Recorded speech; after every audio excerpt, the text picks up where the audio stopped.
I'm Sharon's nephew, Craig, and on behalf of Sharon's family, Uncle Brian and Darren and Scott and Karen, thank you all for coming here today. A typical Hemingway gathering is powered by laughter, usually, and as I think about the great Hemingway laughs, Auntie Sharon's is as distinct as anyone's. And I can hear it right now, and hopefully you can too. And you're invited to share some smiles and memories and laughs in Sharon's memory after the short service here today. So again, thank you all for coming. And there'll be lunch after the ceremony, and then also you're invited to the interment at Rosedale Cemetery as well. So again, thank you, and I'll turn things over now to Mom, Marilyn Barassa.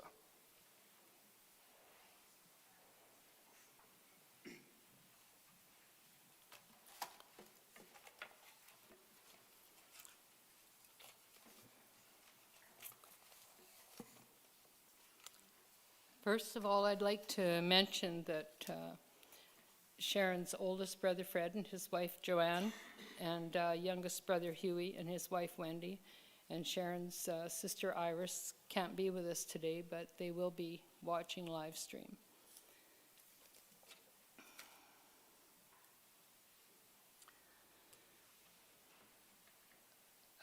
Sharon asked me to perform her service, and I will do the best to honor her request. Sharon helped in the planning by choosing some of the music, and she also had input into her eulogy. First of all, I have a reading called Her Journey. Don't think of her as gone away. Her journey's just begun. Life holds so many facets. This earth is only one. Just think of her as resting from the sorrow and the tears, in a place of warmth and comfort where there are no days and years.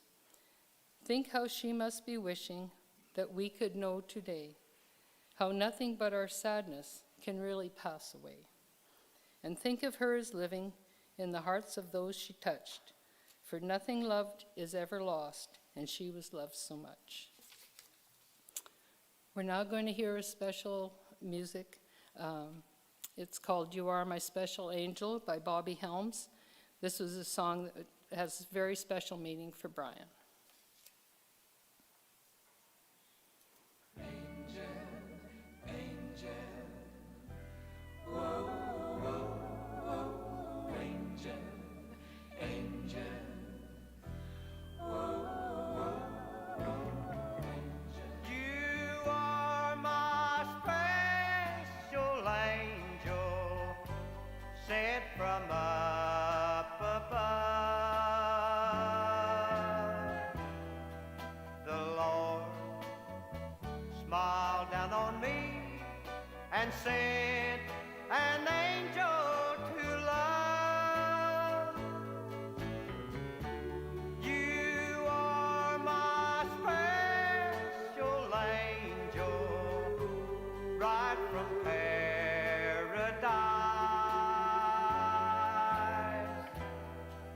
I know you're an angel.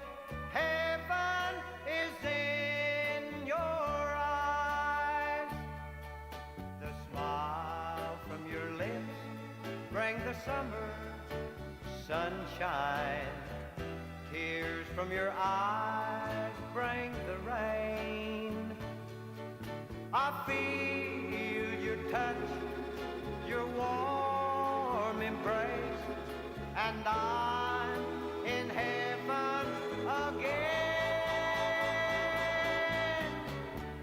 You are my special angel through eternity.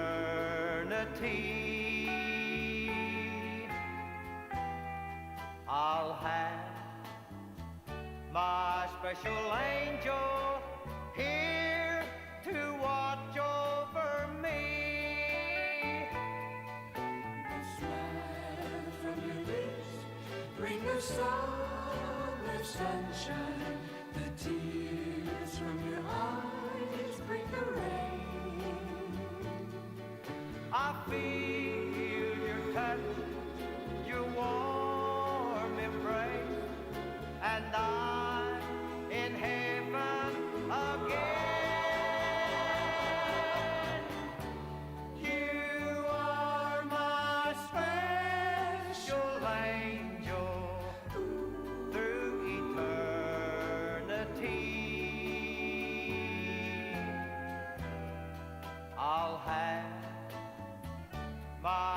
special angel here to watch over me. Here to watch over me. Angel,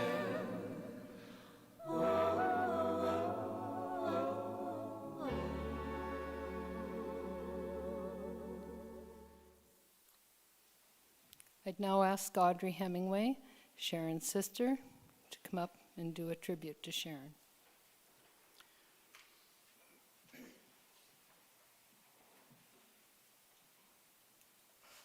This is called To My Sister, so it's from all the Hemingway siblings. I'm blessed to call you sister. I also call you friend. You've loved me unconditionally and stood through thick and thin. You've shared my joys and sorrows, my laughter and my tears.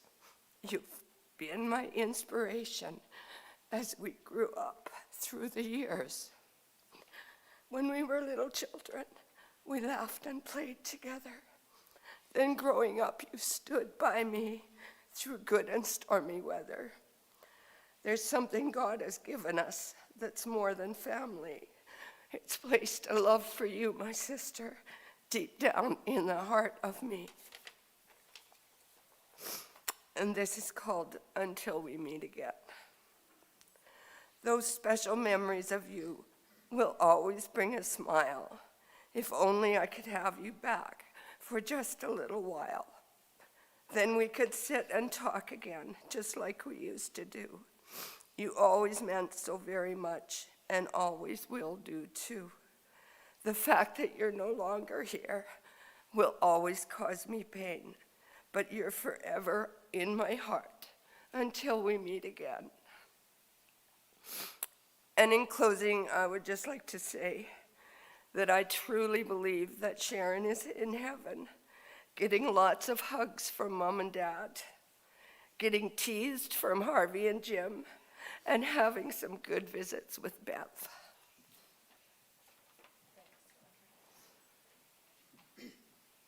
Thanks, Audrey. That was very nice.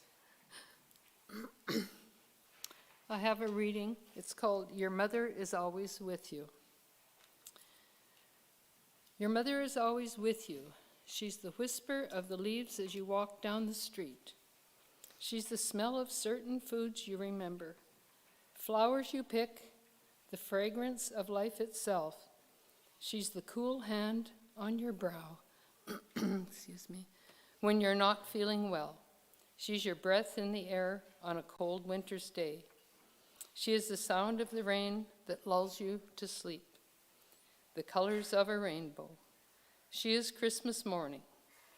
Your mother lives inside you with her laughter. She's the place you came from, your first home, and she's the map you follow with every step you take. She's your first love, your first friend, even your first enemy, but nothing on earth can separate you, not time, not space, not even death. We'll now listen to You Raise Me Up by Josh Groban. This was chosen by Sharon.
My soul so weary, when troubles come and my heart burdened be, when I am still and wait here in the silence until you come and sit a while with me. You raise me up so I can stand on mountains. You raise me up to walk on stormy seas. I am strong when I am on your shoulders. You raise me up to more than I can be.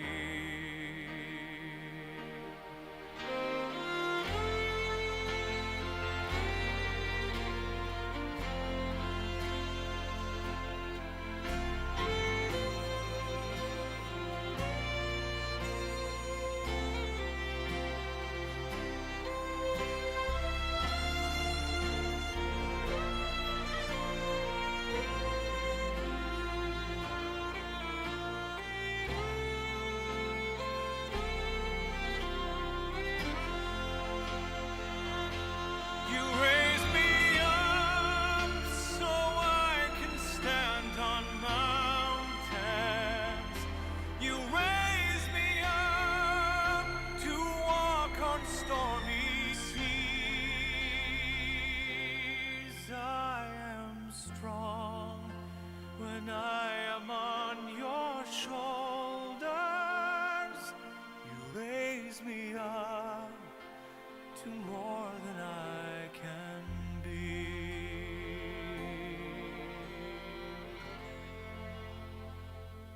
You raise me up so I can stand on mountains. You raise me up to walk on stormy seas. I am strong when I am on your shoulders. Raise me up to more than I can be. You raise me up so I can stand on mountains. You raise me up to walk on stormy seas. I am strong when I am on your shoulders. You raise me up to more than I can be.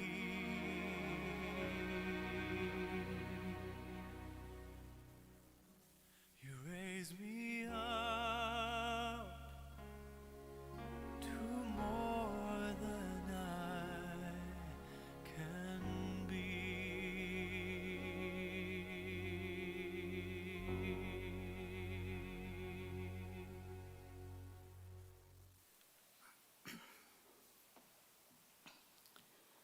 Sharon was a wonderful, loving wife, mother, grandmother, aunt, and friend. Excuse me.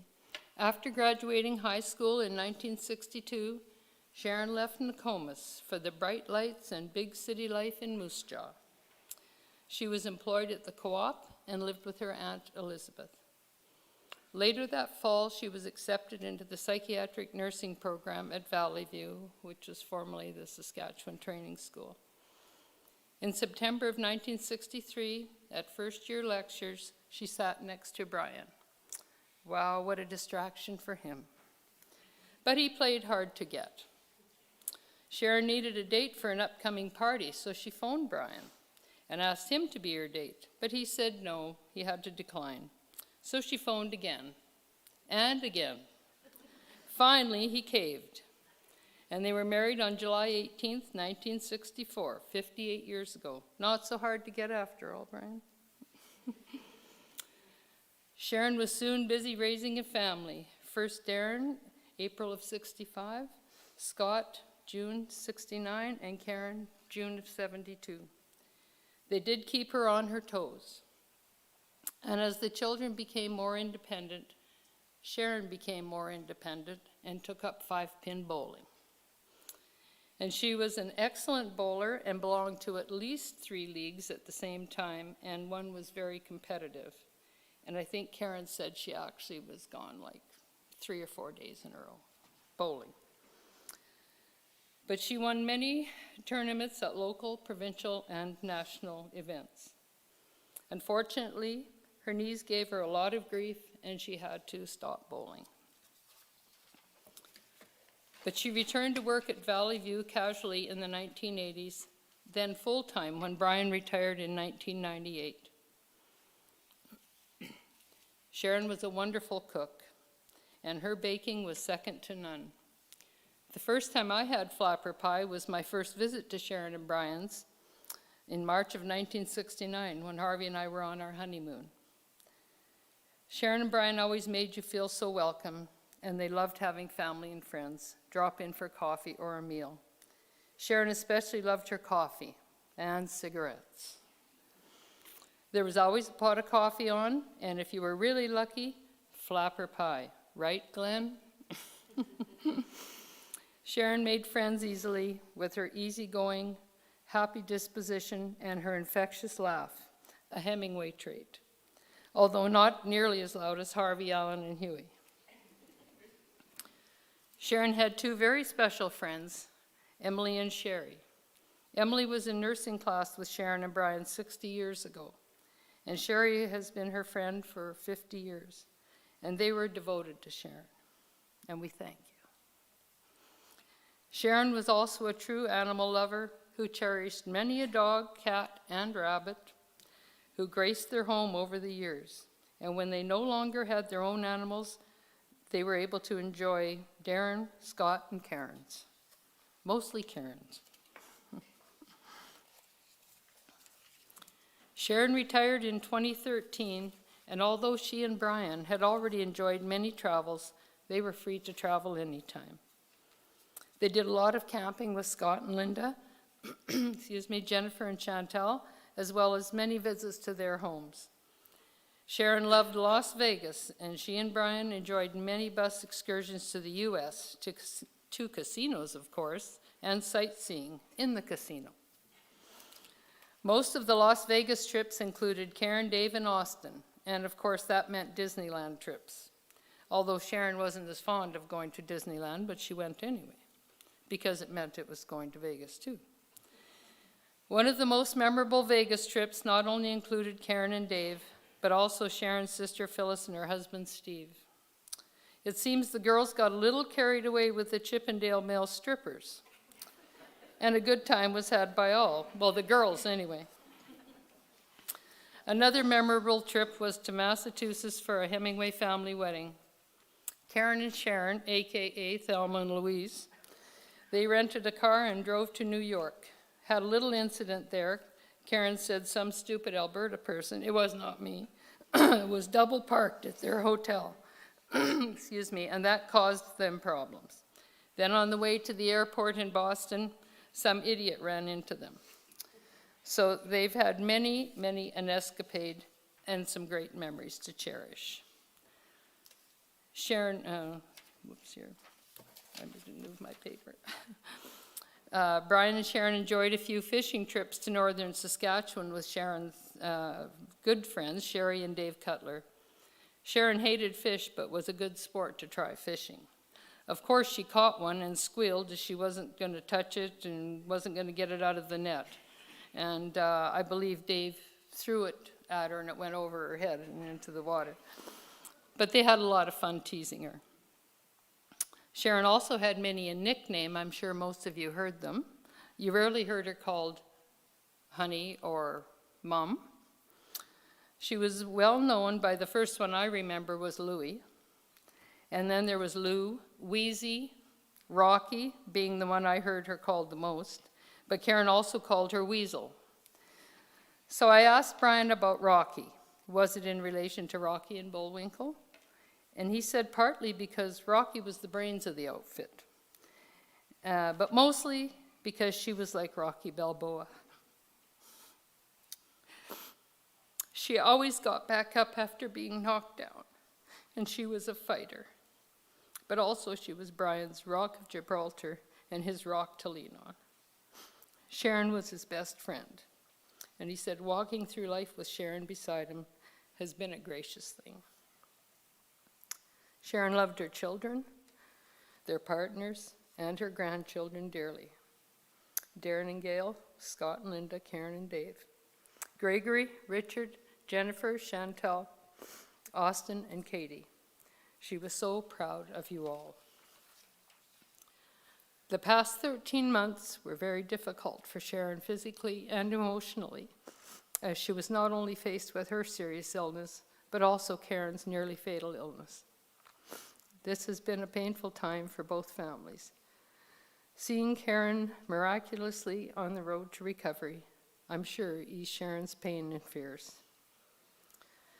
Sharon's wish for today was that her family and friends do come together following the service and enjoy reminiscing and have a lot of laughs and think of her. And when I asked Sharon if there was anything special that she wanted people to know, her answer was how much she loved her family. We'll now hear the song The Rose by Bette Midler, which was chosen by Sharon.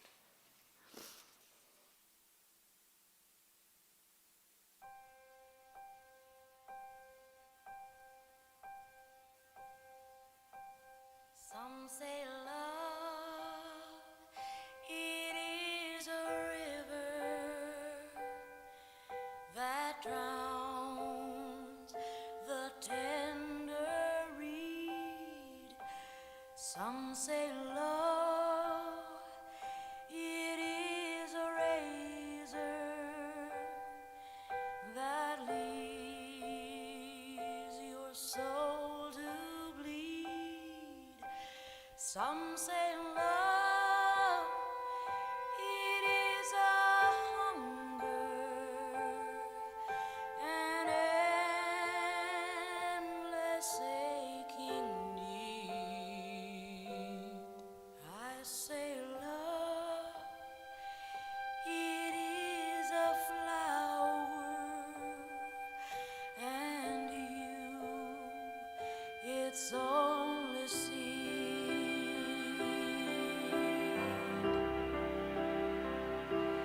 It's the heart afraid of breaking that never learns to dance. It's the dream afraid of waking that never takes the chance. It's the one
I had my own notion of grief. I thought it was the sad time that followed the death of someone you love, and that you had to push through it to get to the other side. But I'm learning there is no other side, and there is no pushing through, but rather there is absorption, adjustment, acceptance. And grief is not something you complete, but that rather you endure. Grief is not a task to finish and move on, but an element of yourself, an alteration of your being, a new way of seeing, and a new definition of self. We're going to hear You'll Never Walk Alone by Jerry and the Pacemakers. This was very meaningful to Brian and Sharon.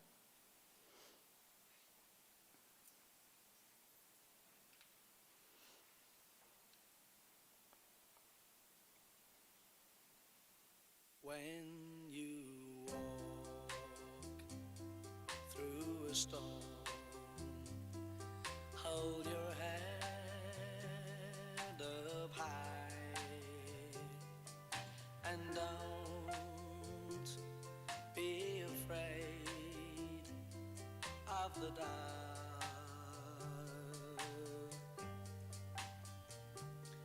At the end of a storm, there's a golden sky and the sweet silver sound of love. Walk on through the wind, walk on through the rain, for your dreams be tossed and blown.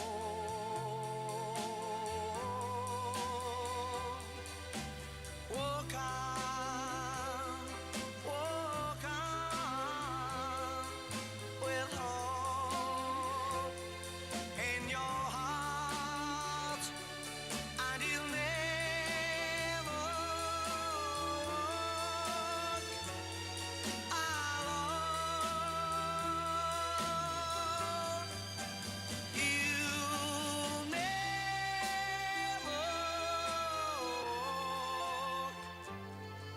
alone.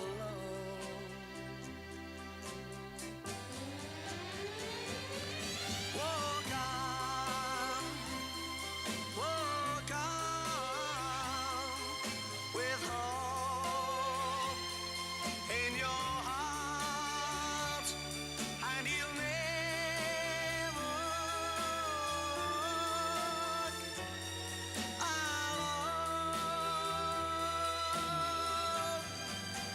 You'll never walk